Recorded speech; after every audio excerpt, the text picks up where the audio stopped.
lower your ping with What the Fast. What's up guys, it's me Jeremy. Throughout the history of League of Legends, there's been a bunch of champions that have significantly impacted the meta during their time in the spotlight. And every now and then, it's fun to take a look back at what used to be. Let's get started.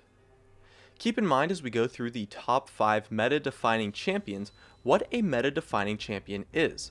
Loads of champions have been ridiculously overpowered here and there, but they didn't always shape the meta. A meta-defining champion changed the meta significantly and was really impactful to the meta at the time. They may not have been the #1 strongest champion, but they paved the way for new strategies that stayed relevant for quite a while. And jumping right into it with number 5, we have Graves in Season 2.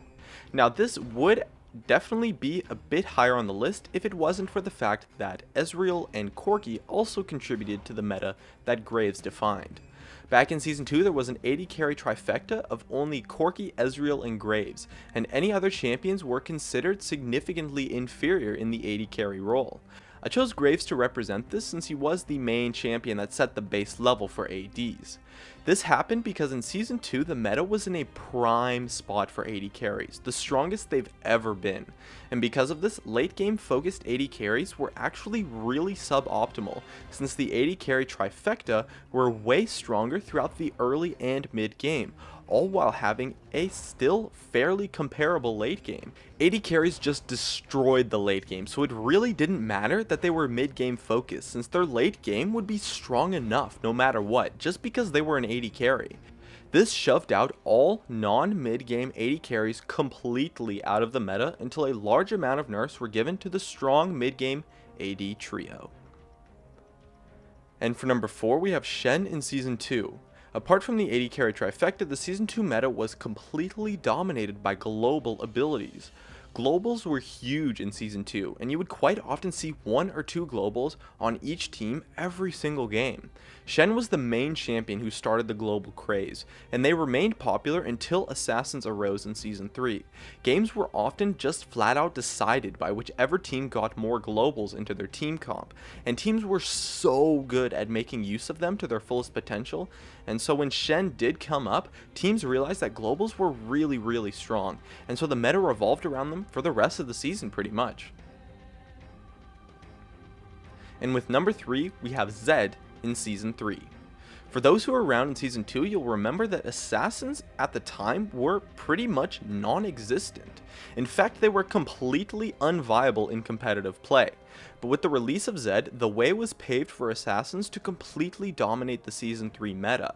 Zed was the first of many Assassins to rise up at the time, and the entire meta either involved Assassins or were based around them for a very long time. And it was Zed who started all of this and set the stage for the Assassin meta, weakening a lot of AD carry champions. For number 2, we have Renekton in late Season 3 and Season 4. Back when Renekton was really strong, the entire top lane meta was as simple as, can your champion lane against Renekton? No? Well, that champion is not a viable top laner. And this lasted for a long time. Top lane champions were completely judged based on how well they could lane against Renekton. And due to the fact that it took Renekton a very long time to get nerfed, this top lane meta lasted for a fairly long time. The entire top lane meta at the time completely revolved around him, and he paved the way for AP top laners to come up after a while, due to the fact that they did so well against him in lane.